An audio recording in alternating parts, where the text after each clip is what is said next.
دیکھ لے میری ساری زندگی کی کمائی مولا تیری بارگاہ میں لے کے آیا ہوں.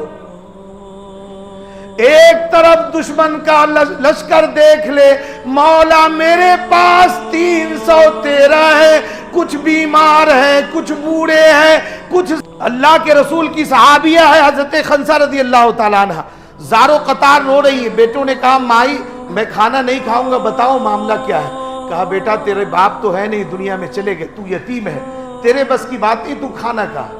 کہا مائی میں کھانا نہیں کھا سکتا. ارے جس بیٹے کی ماں روتی رہے اس کا بیٹا کھانا کھاتا رہے, ایسے بیٹے کے اوپر اللہ کی لعنت برستی رہتی ہے. امی بتاؤ مجھے کیا بات ہے. کہا بیٹا ایسا ایسا معاملہ ہے, کفر نے اسلام کو للکارا ہے, اسلام کو جان کی قربانی چاہیے, مال کی قربانی چاہیے, ہمارے پاس تو کچھ بھی نہیں ہے, ہم کیا کریں. دونوں بیٹوں نے کہا مائی میں جاؤں گا اپنی آپ کی طرف سے اور اپنی شہادت پیش کر کے آپ کا سر میدان محشر میں بلند کروں گا. سبحان اللہ. حضرت خنسہ رضی اللہ تعالیٰ عنہ دونوں بچوں کو ہاتھ پکڑا ہے اور سرکار کی بارگاہ میں لے گئے. سبحان اللہ. سرکار نے پوچھا مائی کیسے آنا ہوا. کہا میرے یہ 2 یتیم بچے ہیں, چھوٹے چھوٹے بچے ہیں, میری خواہش یہ ہے کہ جہاں کوئی جوان کی قربانی اللہ قبول کرے گا, کسی کے مال کی قربانی قبول کرے گا, اللہ تبارک و تعالی مجھ یتیم کی قربانی کو بھی اپنی بارگاہ میں قبول کرے گا. میری خواہش ہے کہ میرے بچے کو بھی لے کے جائے. اللہ کے رسول نے فرمایا ابھی بچے ہیں چھوٹے, ان کو لے جانے کی ضرورت نہیں, ابھی بڑے ہونے دو. اسی میں سے کسی صحابی نے کہا کہ یہ جو دائیں سائیڈ والا ہے یہ تھوڑا تگڑا اور بڑا معلوم ہوتا ہے. ایک بھائی کے بارے میں کسی صحابی نے کہا. دوسرا بھائی ہمارا آپ ہوتے تو کیا کرتے, گھٹنے پہ اور نیچے ہو جاتے کہ سب سے چھوٹا تو میں ہی معلوم ہوتا. دیکھیے دوسرے بھائی نے کیا کیا, دوسرے بھائی نے ایڑیاں اٹھا لی, پنجے کے بل کھڑا ہو گیا اور عرض کرنے لگا یا رسول اللہ مجھے واپس نہیں کیجئے, میں تو اس سے بھی بڑا معلوم ہوتا ہوں. اللہ الصمد. جذبہ سرکار نے دیکھا, دونوں بچوں کا قبول فرما لیا, جہاد میں لے کے گئے. کتنے لوگ تھے؟ کفار 1000, صحابہ کرام 313. اس میں کچھ بیمار ہیں, کچھ بوڑھے ہیں, کچھ تو ایسے ہیں جو ہل بھی نہیں سکتے ہیں. اندازہ لگاؤ. اور سر و سامان کتنا ہے ان کے پاس, اسلحہ کتنا ہے, سواریاں کتنی ہیں. علماء کرام نے لکھا ہے کہ 2 گھوڑے تھے ان کے پاس, بس 2 گھوڑے, 6 زیرہ سمجھتے ہیں, کرتے کی طرح ایک لوہے کا لباس ہوتا ہے جس میں زنجیریں لگی رہتی ہے, اس کو پہننے سے تلوار اثر نہیں کرتا ہے, تلوار کا وار اثر نہیں کرتا ہے. 6 زیرہ اور 8 شمشیریں, 8 تلوار ٹوٹی پھوٹی, کوئی صحیح سلامت نہیں. اللہ الصمد. 1000 لشکر جرار ہے, 313 ہے. سرکار میدان بدر میں صحابہ کرام کو کھڑا کر دیا ہے,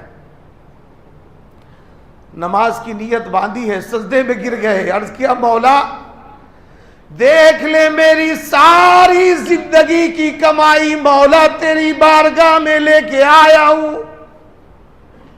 ایک طرف دشمن کا لشکر دیکھ لے مولا میرے پاس 313 ہے, کچھ بیمار ہیں, کچھ بوڑھے ہیں, کچھ ضعیف العمر ہیں, کچھ پریشان حال ہے.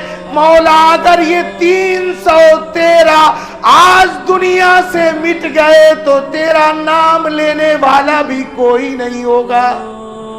اللہ سرکار زارو قطار رو رہے, اتنا روئے. حدیث پاک کے اندر ہے کہ سرکار کا دامن مبارک آنسوؤں سے گیلا ہو گیا, بھیگ گیا, داڑھی مبارک تر ہو گیا آنسوؤں سے, اتنا سرکار روئے. اور دعا میری طرف دیکھنا, دعا جب مانگ رہے تھے سرکار, مانگتے مانگتے جذبات میں آ کے سرکار کے ہاتھ یوں بلند ہو گئے میدان بدر میں, دعا کرتے کرتے ہاتھ بلند ہو گئے اور کہتے ہیں مولا میرے پاس دولت نہیں ہے, ان غریبوں کی جماعت ہے، ان مسکینوں کی جماعت ہے، ان پریشان لوگوں کی جماعت ہے۔ مولا میدان جہاد میں آنا میرا کام تھا، فتح یابی دینا تیرا کام ہے۔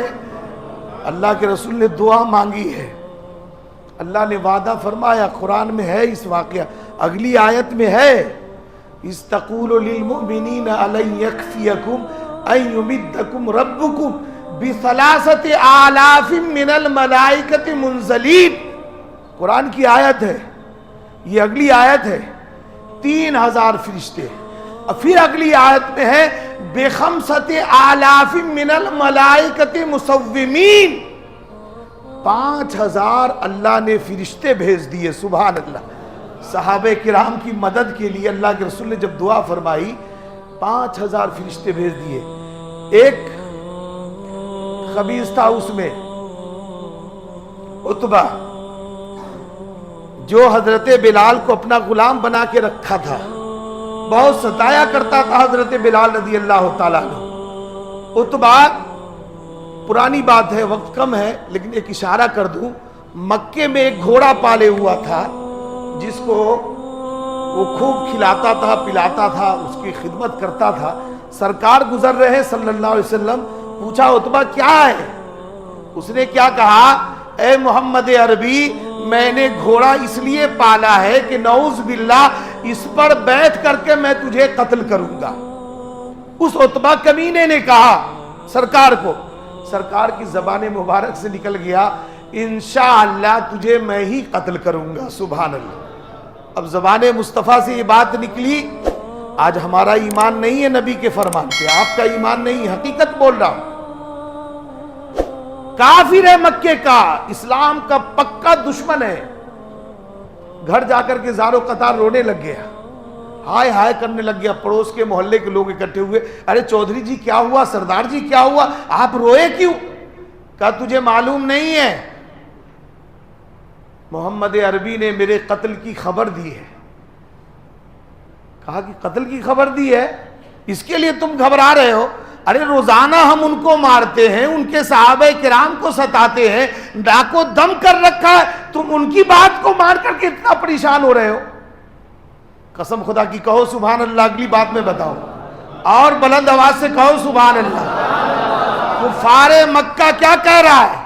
یہ بات ٹھیک ہے کہ ہم اسے مارتے ہیں، ان کے چاہنے والوں کو ستاتے ہیں، لیکن جب سے میں نے ہوش سنبھالا ہے، ارے مکے کے بڑے بڑے پہاڑ اپنی جگہ سے ہل سکتے ہیں، بدل سکتے ہیں، لیکن محمد عربی کی زبان سے نکلی ہوئی بات نہیں بدل سکتی ہے۔